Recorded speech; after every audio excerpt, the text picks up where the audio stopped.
未来は変えることができるんだ。な。だがまだ足りない。未来をもっと変えなければいけない。そのために、お前が必要なんだ。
いつからこうなってしまったんだ。わ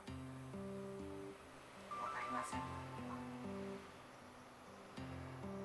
それを変えられるのが今なんだよ。